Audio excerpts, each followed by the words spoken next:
Hello, everyone. My name is Jared Gingras. I'm the managing director and one of the analysts here at the Real Story Group. And on behalf of all of my colleagues here at the Real Story Group, I just want to welcome you into today's edition of our Real Story Group webinar series. And today we're going to be doing a special webinar. We're going to be doing a MarTech town hall where we talk about some of the best practices with regards to marketing technology today, and we'll talk a lot about the best tools, if there is such a thing, when it comes to marketing technology today. And I first wanted to say to all of you, as some of you still are joining the webinar, just thank you for taking some time out of your very busy schedule. This has been very well received webinar, and we again just want to thank you all for taking some time out of your day. So what makes this webinar extra special is that we've invited a special guest today. Scott Brinker, co-founder and CTO of Ion Interactive and editor of ChiefMarTech.com, will be joining us today, as well as my colleague Tony Byrne, founder of the Real Story Group, for a special discussion. For those of you who joined us a few weeks back for our last special webinar like this, where we talked with Diane Hinchcliffe about some digital workplace topics, we're going to be doing a little bit different style today. Our conversation with Diane was a little bit more of a, as we called it, a cage match, where we had some very different opinions on every single topic. Today we're going to have more of a civil conversation with Scott on a variety of different things. So Tony and Scott might agree on these topics. They may disagree. We'll see. But we're going to have a topic on a whole variety of different considerations. So as you can see from the screen, on the right side we have teed up about 6 different topics for Scott and Tony to ruminate on, but we want you to feel free to ask your own questions. So if you go to the GoToWebinar control panel, you can submit your questions. We'll try to get to as many questions as time allows at the end. Alternatively, if you want to propose your question in a more public forum, you can go to Twitter and use the hashtag MarTechTH. You can see that hashtag in the bottom right of the screen. So hashtag MarTechTH and submit your question there, and we'll monitor that stream as well, and again, get to as many of your questions as we have time for at the end. All right, so without further ado, let's jump into some introductions, and we'll start with my colleague, Tony Byrne. Hey, thanks, Jared. Scott, great to be here with you. Jared, just want to make sure we're still viewing your screen here. But a little bit of background about Real Story Group. If you haven't heard of us, we're an analyst firm. We cover digital workplace and digital marketing technologies, and across a spectrum of different tools. And we're kind of unique in the analyst industry that we're exclusively a buyer's advocate. We never work for vendors or advise them on their roadmaps, and that allows us to publish what we believe is the hardest hitting evaluation research. If you're looking at tools in this marketplace, we give you the real story on not just what works well, but also what are their critical weaknesses and drawbacks. We also help enterprises that have already selected technology to benchmark their environments against peers and optimize their investments going forward and develop strategic roadmaps to be more successful with digital. So if you move on to our famous subway map here, it kind of describes how some of these tools fit together. The different colors here represent different technologies, and you can see that these are fairly fragmented marketplaces, and Scott and I will be talking a little bit more about that. You'll see some vendors like Oracle, Microsoft, SAP, Adobe that purport to sell a number of different types of technologies. Then there's this whole swath of best-of-breed tools around things like digital and marketing asset management, campaign and lead management, certainly web content and experience management, and others. So we'll be coming back to this a little bit later, but you're free to just download this map from our website at realstorygroup.com/vendor map and use it as a resource for yourself going forward. But really looking forward to this conversation with Scott. And Scott, I think we'll let you tell the folks on the wire here a little bit more about yourself. Great, thank you, Tony. Great to be here with you guys, and thank you everyone for tuning into this. Yeah, I keep myself busy. I do a couple things in the marketing tech industry. I am a co-founder and CTO of a marketing technology software company myself, Ion Interactive, that makes a SaaS platform for letting marketers build interactive content. So things from like quizzes and assessments and calculators, solution finders, all that fun stuff without having to have programmers build those things for you. But then about 9 years ago, I also started a blog just independently on really observing this fascinating combination of the marketing world and the technology IT world, the hybrids at this intersection of these two that we call marketing technologists. So I've been writing that for a while at ChiefMarTech.com, and then a few years ago, in collaboration with Third Door Media, we started a conference around that community, the MarTech Conference. We actually have our next one coming up here in San Francisco in May. And yeah, if you stay tuned to the end here, we'll give you a little bit more of a sneak preview on that as well, too. So great to be here. All right. Well, thanks, guys. And we've been following the Chief MarTech blog for some time, and I'll echo Scott's sentiments there. Definitely go check it out. It's a great resource, and one of my favorite things from the Chief MarTech blog, Scott, is your super graphic that aims to try to make sense of this marketing technology landscape, and it's something that we as analysts try to do on an ongoing basis. We try to make sense of it. We publish our own logo landscapes, as we call them, but our logo landscapes try to aim in on what we think are the most significant players, but you try to capture everyone in this super graphic. So, given this, Scott, I'm wondering, how would you summarize the overall state of marketing technology today? Yeah, thank you. It's I never know from this graphic whether I should be proud or just terribly embarrassed. But yeah, let me definitely reemphasize what you said here. This is not an analysis of which vendors are the best vendors or the best vendors for a particular category. That's definitely where you want to turn to folks like you guys, who really do get into analyzing those technologies.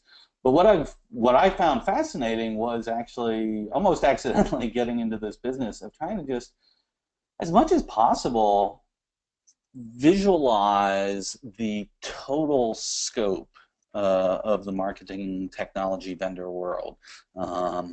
Because it's grown at just such a ridiculous rate. I mean, the first graphic I did of this in 2011 had around 150 vendors. And the one you see here has almost 4,000 solutions represented. And so, yeah, just over like a 6-year period, almost this exponential-like growth is we don't see this a lot in the enterprise world. This is a bit of an anomaly. But one of the things I found fascinating is, well, I obviously live and breathe marketing technology.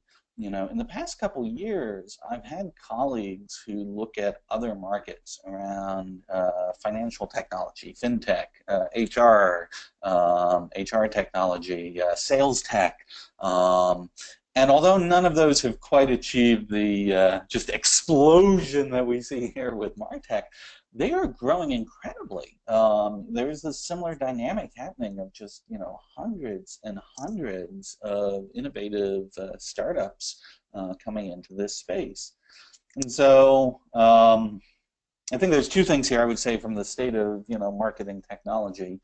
One is, in case if this question is going to come up, we are currently working on the 2017 version, and as a spoiler alert, I will say it hasn't gotten smaller.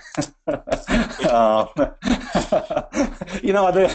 get me wrong, I was definitely hoping it would get smaller.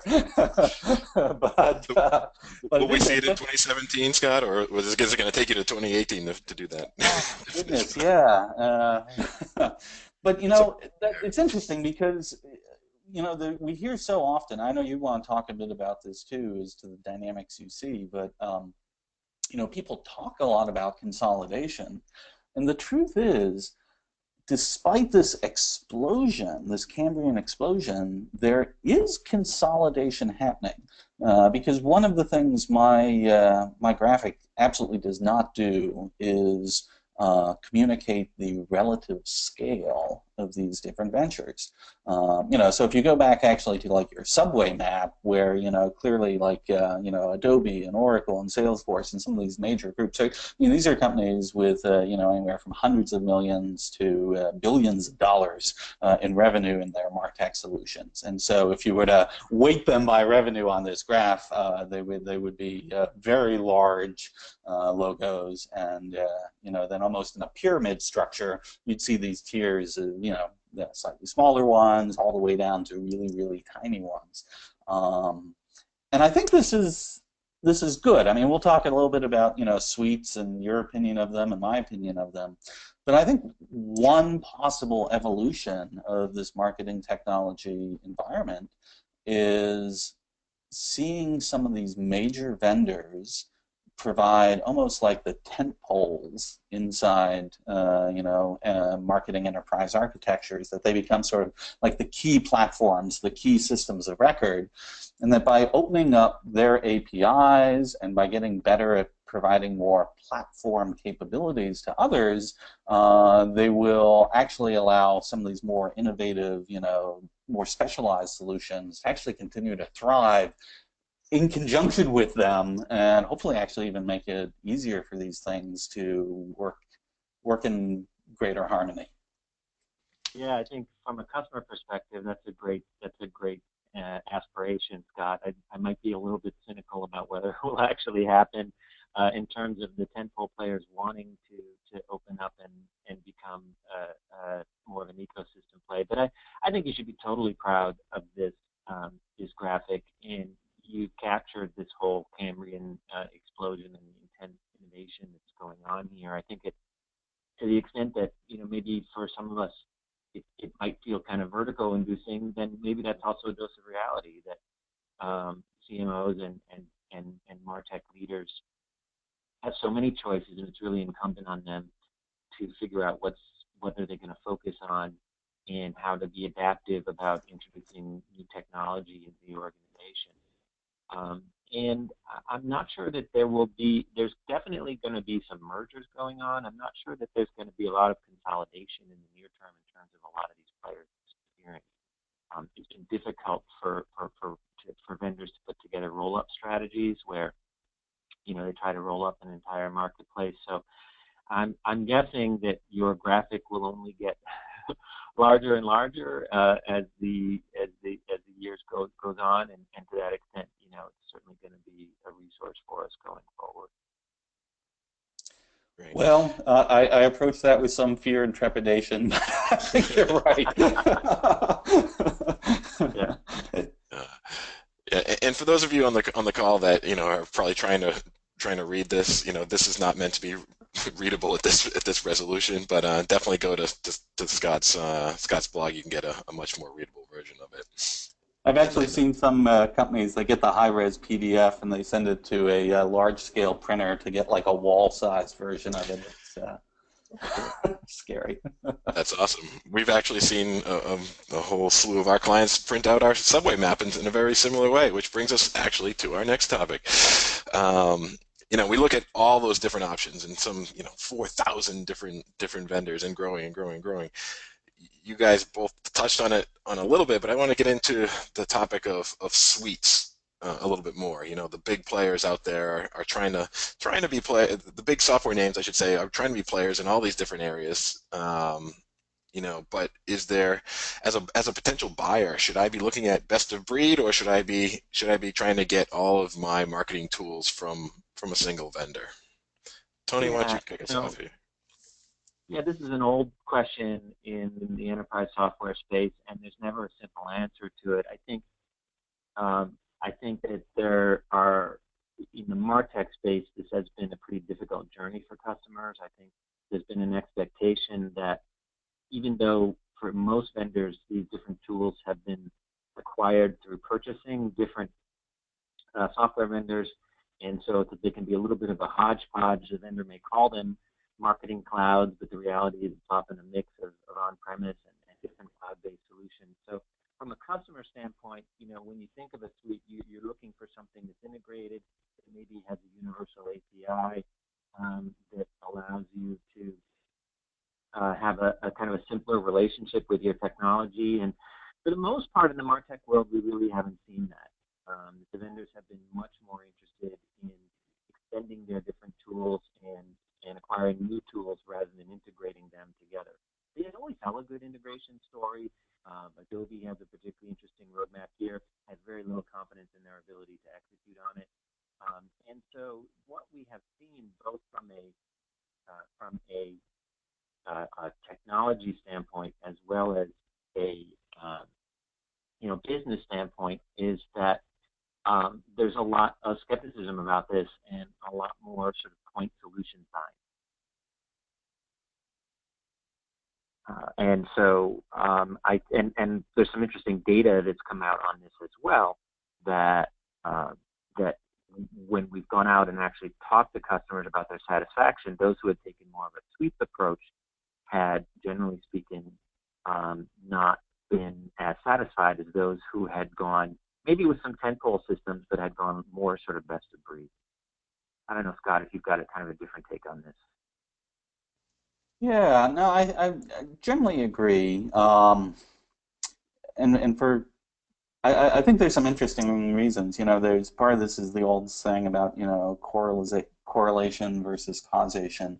I think one of the things is, there's no doubt that putting together a best-of-breed stack takes more work than simply signing a single PO with one large suite vendor.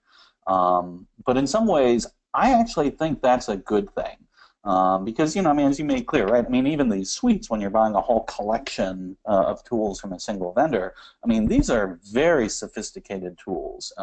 There's so much. Buying it is the easiest part.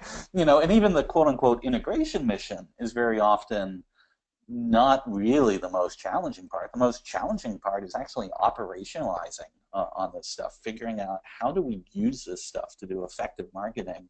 And in some ways, I feel like when marketing teams take the time and develop the internal savviness about these tools that they kind of have to in order to assemble a best-of-breed stack, their actual understanding of the capabilities of these tools, the data that is available through these tools, how these things can get coordinated across different kinds of touch points.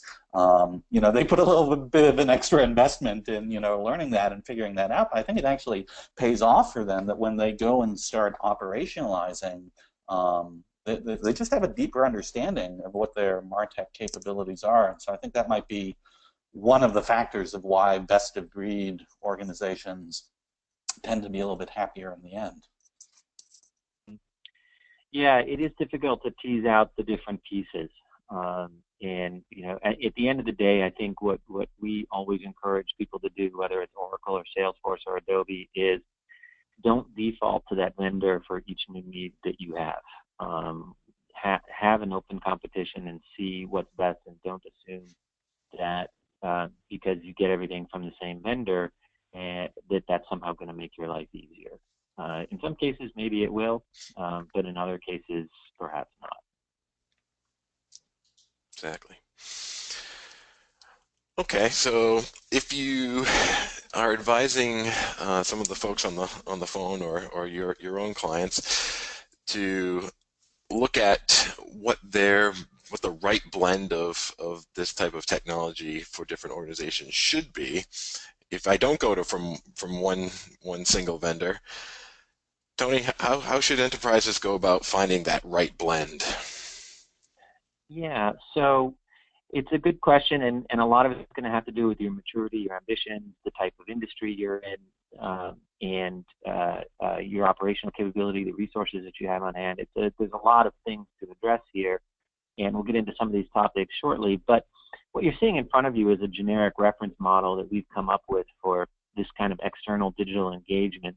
And so it's a reference model, so it's an idealized view. And for every organization, you have to kind of take take this and make it your own. That's been one of the more interesting things we've done with some of our subscribers, is come up with really specialized versions for these that are very specific to that particular enterprise. But I'm sure you can recognize a lot of the components in this chart. It shows an enterprise data foundation at the bottom, and then a key content and engagement management layer.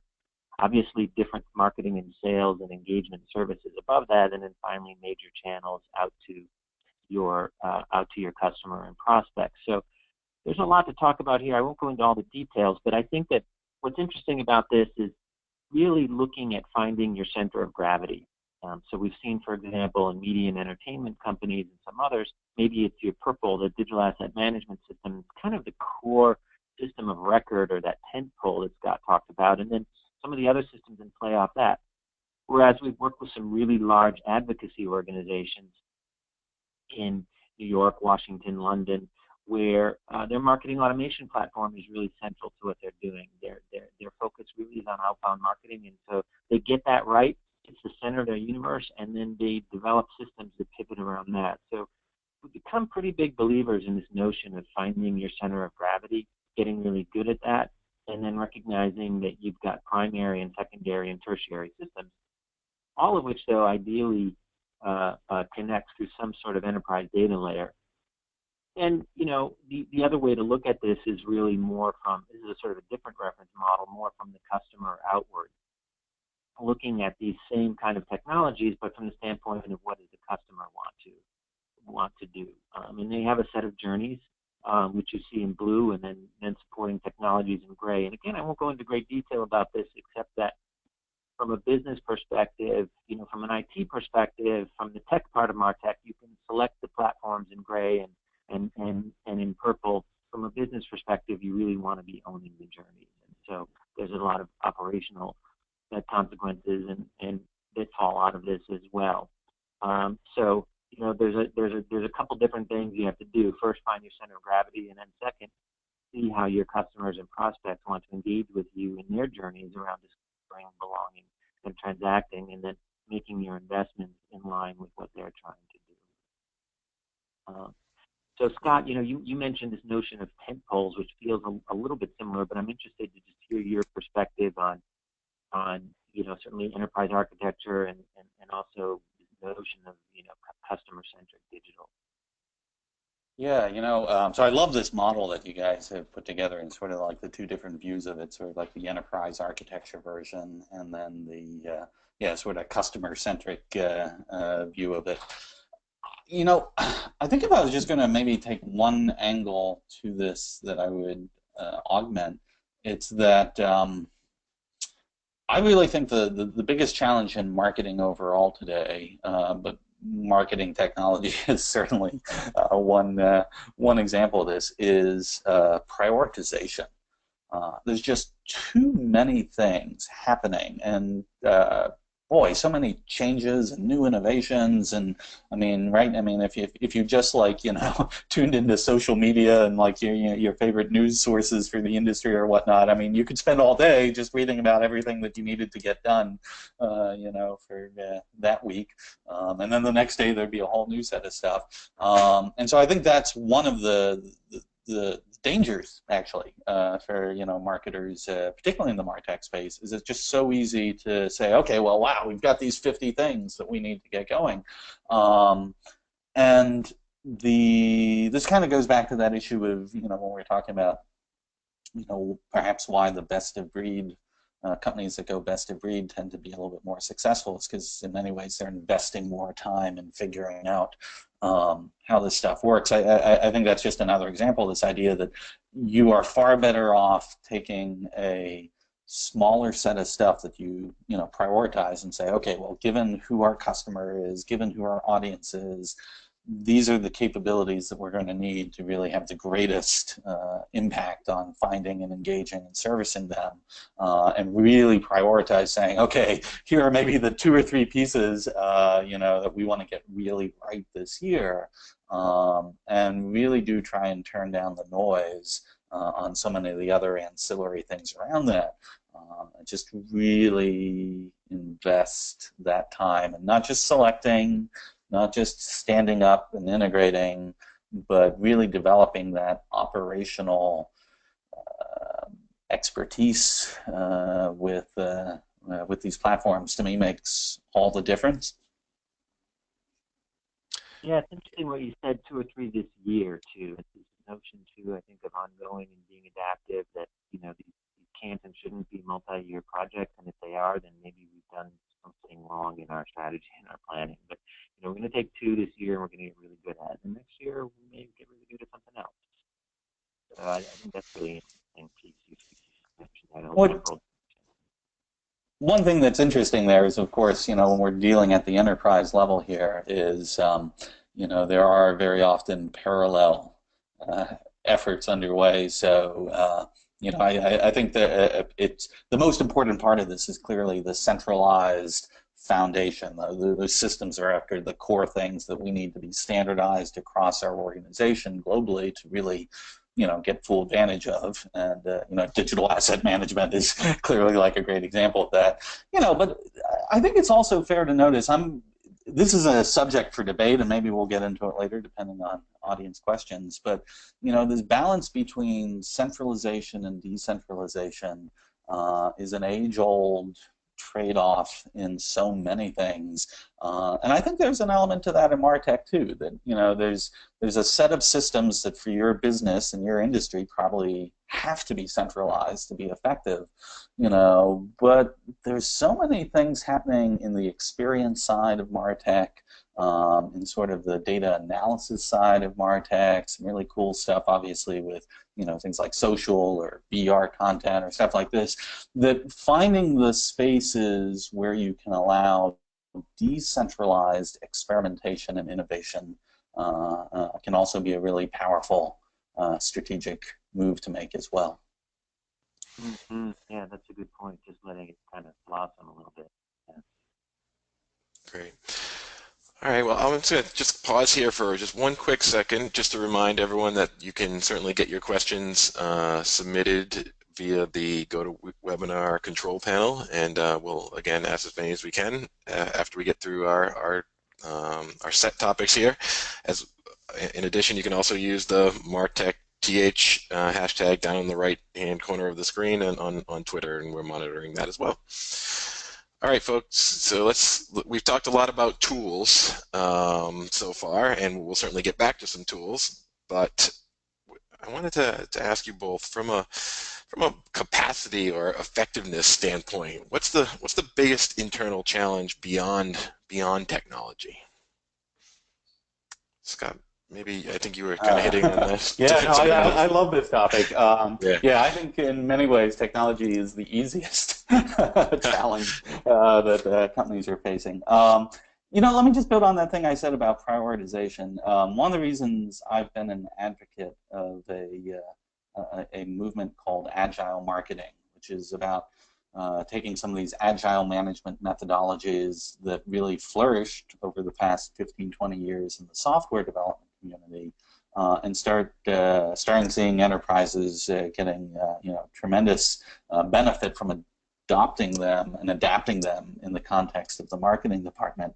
It's this challenge of dealing with the pace of change. And it's not just like technological change, although certainly we have plenty of that. It's frankly, changes within our market, competitive dynamics, what's resonating or not resonating with our customers as they're going through changes at an accelerated rate.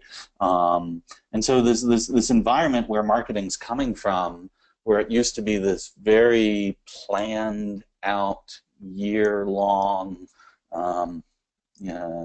as sort of an opposite to agile, this like waterfall structured approach. That is sort of the history of how marketing has always approached managing what it does.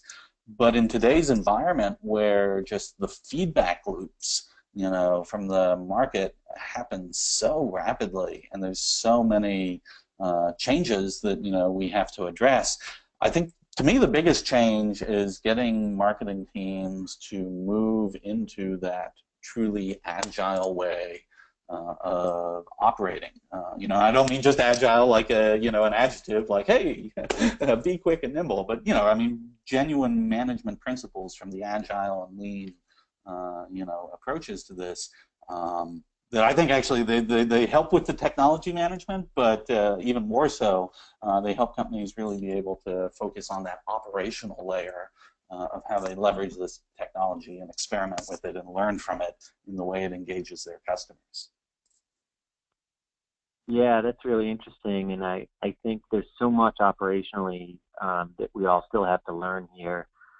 One of the things that we find anecdotally, and has come up in surveys as well, but particularly anecdotally when we talk to our subscribers, is one of the things that is a constant challenge here on the digital side is around really human capacity. The complaints are we don't have enough. The people we have don't always have the skills we want. The people who have the skills don't always have the experience we want. There's times when we need burstability, and additional resources vary in a temporary way, but agencies and integrators and consultancies are often built for large projects, and we need them more for ongoing help. So there's a lot of frustration, I think, around a dearth of capacity, and it's been interesting, some of the conversations we've been having about what organizations can do to attract and really retain good digital talent. And this probably goes back to the similar things we've had to deal with in the tech world as well. When there's developers who know hot technologies, how do you retain them in a world where headhunters are trying to get a hold of them every day? And I think we're having to do the same thing on the digital marketing side, and because the ambitions I believe, have far outstripped our capacity, our collective capacity to execute. And so, we've got to get smarter about this, obviously, but also I think thinking about this as a human resource challenge, I think helps you get towards the, continuity that you need to be effective year over year. Yeah, I couldn't agree with that more. And frankly, I mean, there is at least one upside to it. I know when you're trying to make all these hires, you're facing a tremendous challenge just because of the competitive market. But this market has become so intensely competitive that I think, there's a time delay here, but I think there's a lot of people from, coming up in the marketing ranks, a lot of people even coming up from IT and other ranks who realize that this is one of the hottest careers that they can take, and so there's a lot of interest of people who want to grow and move into these roles. So hopefully that there's some light at the end of the tunnel. But yeah, I couldn't agree more. It is a real challenge to find great people in this space. So maybe that's a fourth identity for you, Scott, would be to become Professor Brinker and helping along this next generation. Somehow I think you're already doing that, but clearly there's something there, yeah. No, I'm just going to be 100% landscape logo guy. Okay. Sounds good. All right. So, you guys both definitely talked about the challenge of finding good people. There's certainly a challenge in finding some good tools out there as well. And one of the issues that we see on an ongoing basis, especially when it comes to a rapidly expanding marketplace like MarTech today, is that there are new players coming onto the market all the time. And I'm preaching to the choir here, Scott. I know you know this better than anyone, but with that rapid growth and development and the ease of which a new company can emerge almost overnight and get their product out there, maturity of these tools becomes a critical factor when assessing, is this a tool that I want to bring into my enterprise? So, a lot of these tools get this label of being the cool tools that are out there, but when you peel back the layers of the onion, the devil's in the details, and we, at least our experience has been, some of these tools aren't always as mature as their salespeople would lead you to believe. So would you agree with that? Are you seeing that as well? That's definitely what we have seen talking to customers. The only caveat I would add is that it's not necessarily an issue that's limited to startups and young companies. I think that there's some assumptions that if something is coming from a big name company, that it has been carefully tested and always cloud ready and all of these other sorts of things. And the reality is that customers often have some unpleasant surprises. So you do need to vet these sorts of things very carefully. And I think at some some level, we always, as a customer, there's caveat emptor as well. And we have to ask ourselves, have we been mature in the way that we've done this? Have we done our diligence, or did we just see a really cool demo and say, I have to have that? And I think certainly some of the things that you've been preaching, Scott, around MarTech and the bringing both together and really doing that up front when you're doing your diligence or when you're thinking about upgrading to new versions and all that sort of thing is really critical, so that you get a 360 view of what's actually happening. But again, I would say that this has less to do with the use of the vendor and more to do with how serious the vendor is about really comprehensive product development. Yeah, no, it's interesting. So I generally agree with everything you said there, but what you kind of hinted at the beginning, that it's not as simple as mapping, large company mature, startup immature. That one of the bizarre things that's happening, to go back to why that landscape, one of the reasons why that landscape is just exploding at such a ridiculous rate is the nature of software development has just changed so phenomenally over the past 10 years and continues to evolve at really, an incredibly rapid rate. You think marketing tech changes quickly. The broader software development world of digital applications and digital systems is it's just going through an absolute golden age of innovation.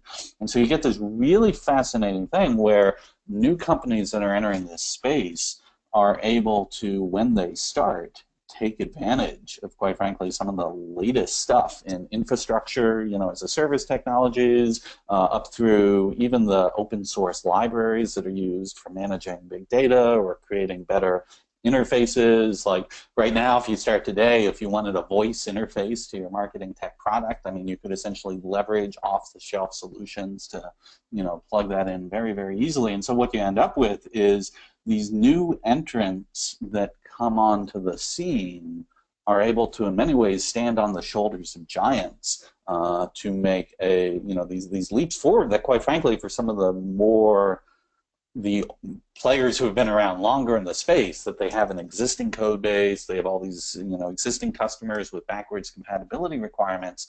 For them to adopt those new innovations is dramatically more work. And so, again, you have to have this caution, the latest and greatest stuff isn't, the equivalent of being mature either. But, this is where I think you get into this debate of saying, okay, well, if we're going to evaluate who a potential vendor is for a, specific piece of our marketing technology capability, you can't just default to say, oh, well, this company's been around for 20 years, so clearly they're the safest bet that will give us, the best solution. Actually, there will be cases where that company that is, frankly, just a year or two old might be exactly the right fit for what you want. Yeah. Okay.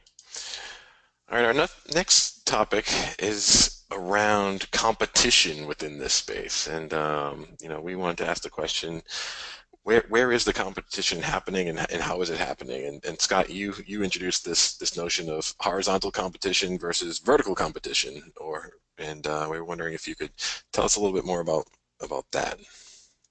Yeah, this is something I think marketers need to be thinking more about. So what I mean by horizontal competition is, like if you're going to select a marketing technology vendor, and you're choosing between Salesforce and Adobe or IBM or Oracle, whatnot, right? Those are all horizontal competitors in that MarTech space.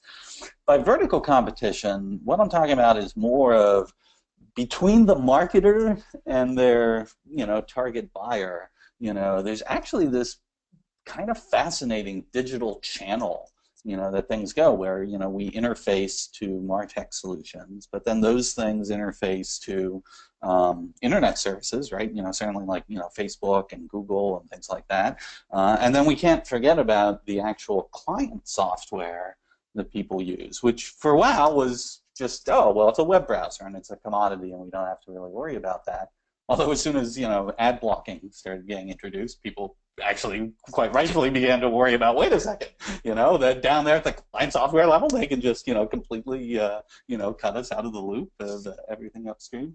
But actually in the past year or so, some of these new touch points, particularly around the, like the conversational computing stuff, like Amazon Alexa and Google Home, and we see a lot of new things coming up in this space, various Internet of Things interfaces, perhaps some of these, VR interfaces, where you recognize whoever controls those interfaces in a very real sense influences, how we as the marketer are able to access them higher up in the channel. So like, Adobe, Salesforce, Oracle, in some ways, Google and Facebook are very scary vertical competitors because Facebook gets to decide what data they're going to expose up to those MarTech systems or not, what sort of interface they're going to have for, when marketers want to purchase, advertising, other sorts of marketing programs, through Facebook. Facebook has the option of saying, well, and you will do that through us, and here's how we're going to charge for that, and, perhaps Adobe, Oracle, Salesforce don't actually, have a spot, in how that happens.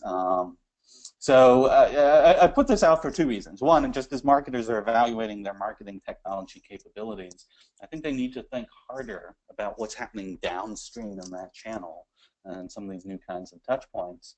And the second thing is to recognize this is possibly the biggest competitive risk to your company directly, right? I mean, if you're a retailer, Amazon Alexa is friggin' terrifying, because if Amazon owns that touch point, of people just speaking out loud in their living room, right? They get first bite of the apple, of where that traffic goes, and I think we're going to see other Internet of Things related battles of that kind, not just in the consumer space, but in the business market as well too, and you should be thinking about, do you want to be the one who can own that touch point versus one of your competitors? Yeah, I think that's so interesting about, having to kind of, you spend all this time pushing things out to a channel, but really, in a way, having to kind of retrofit backwards from these channels, including all kinds of interesting set-top boxes and everything else. But it's interesting, too, this kind of orange band that you have there with the service providers, who are, I think there's been a kind of a mini Cambrian explosion there too. It's obviously an area where there's intense demand for these sorts of services. We find that enterprises have to be very careful in the choices they make here because many of these organizations talk a good game as far as digital, but oftentimes are actually other sorts of agencies, either traditional kind of print and advertising agencies that are remaking themselves into digital, some more successfully than others. So a lot of interesting change that's happening there, and certainly some opportunities and some pitfalls on the customer side. But certainly we see a lot of organizations increasingly turning to service providers to fill in the gaps that they can't execute on, whether it's a big project or a side project. So very important, piece of this whole landscape as well. Yeah, it's interesting. Just even one way you can look at vertical competition is if you can say, okay, a company is going to spend $100 million, on reaching its target audience. That's what its marketing budget is going to be. Then, yeah, you look at these different layers and ask the question about, how does that 100 million get divvied up? How much goes to the service providers? How much to the MarTech vendors? How much to the internet services? I guess if we're going to own our own proprietary client interface, how much goes to that?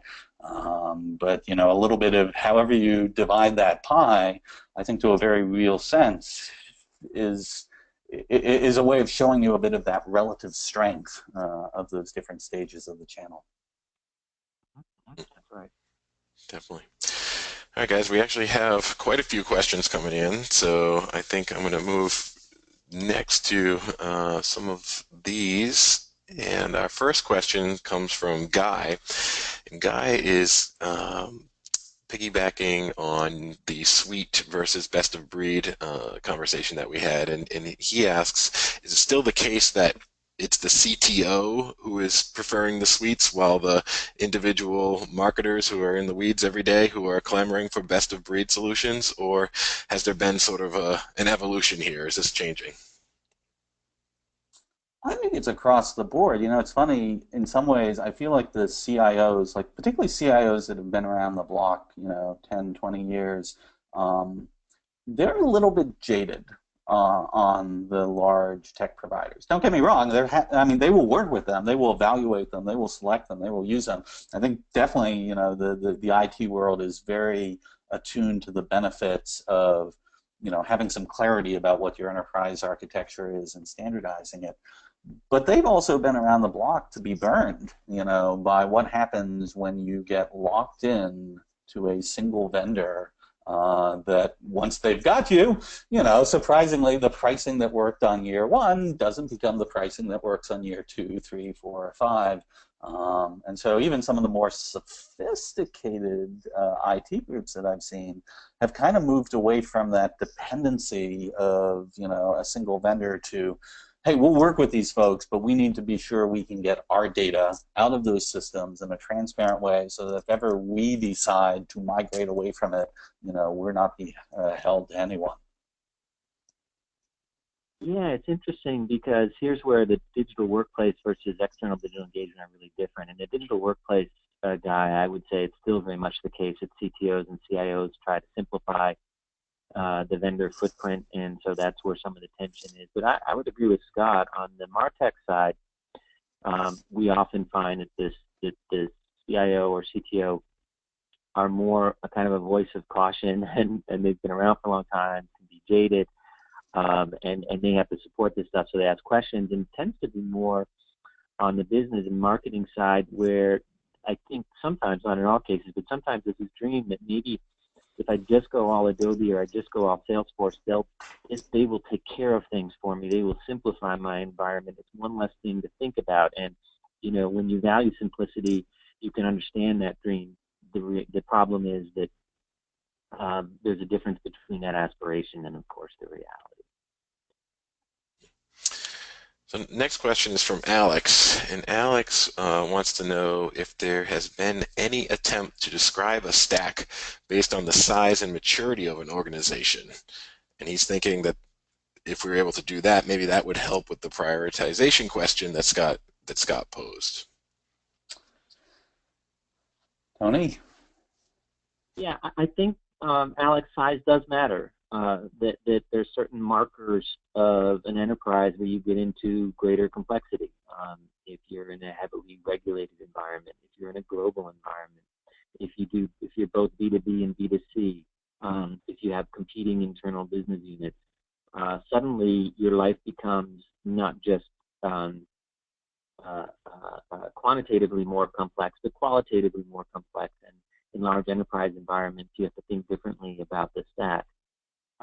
So definitely, you know, size and maturity of the organization matters. I still would argue that you should try to find your center of gravity based on, you know, what you're trying to do. As Scott, you know, as you mentioned, maybe just that year, you know, we're going to focus on getting our assets together and clean to be able to market against those this year. And then maybe next year, we're going to figure out outbound and have a much better outbound strategy and that sort of thing. Is that you still want to be able to prioritize functionally. It's just that certainly we've seen in spades that size of the customer, you know, really does matter. Yeah, one thing I'll just, I agree with Tony on that. One thing I'll just throw out is every year with the MarTech conference, we run a little bit of a contest called the Stackies, where marketers send in you know, single slide visualization of how they think of their marketing stack operationally, strategically, architecture-wise. And so if you Google MarTech stackies, you can find like about 60 or so examples out there. Most of them in the past have come from smaller companies.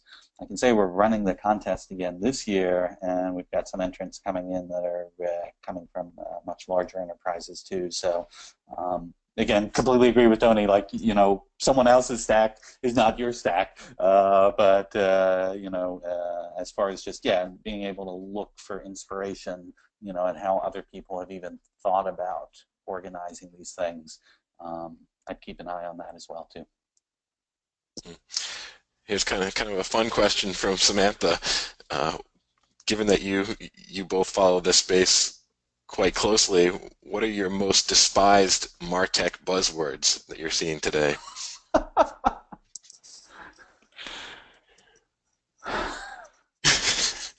about? Oh, that's a good one. Where do I begin? I've got a few here. Certainly, Samantha, I would say seamless. We hear that over and over, and you know, teams are the part of this kind of fabric, particularly when it comes to data integration. I'll come back for that for a second. So whenever you hear the word seamless, you know, you need to sort of reach for your wallet. The related term is, of course, out of the box, in which point you have to ask out of whose box, what were the assumptions around that box, and all of that. You know, the other, you know, buzzwords we hear a lot are around usability, which obviously is a really important issue around effective use. And just because something's usable for one person doesn't mean it's for the next. I guess the last one that comes to mind is data layer, and not because data is unimportant or you shouldn't have a data layer, but we see so many vendors trying to be your data aggregator of record when they really shouldn't be. They're higher up the stack, but they want to be your data aggregation and maybe even kind of metric service, and there's an enormous amount of overlap here.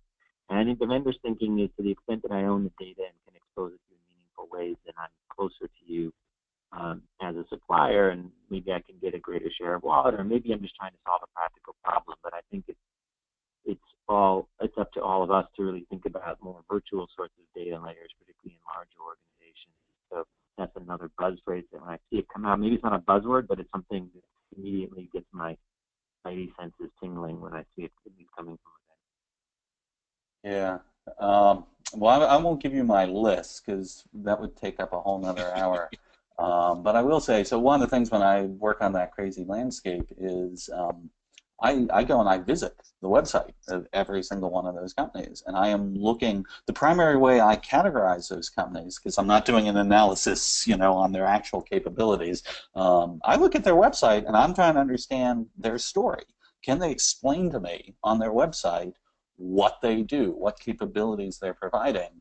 And it drives me up the wall, because the vast majority of the websites from these marketing technology companies are inscrutable. I mean, I read it and I don't know what the hell you just said. You know, it touched on lots of words and phrases that keyword. It's keyword rich, you know, but narrative, you know, poor. It's always amazing to me actually when I come across MarTech vendors who are in the top quartile there, who they've really thought about how do we explain what we do, how we're, you know, not a buzzword, you know, fest, but a real, you know, explanation of, okay, this is how people use us, this is, you know, what we can provide to you, you know, tell it in a clean, crisp way that isn't, you know, fluff the heck up. You know, that stuff is incredibly compelling.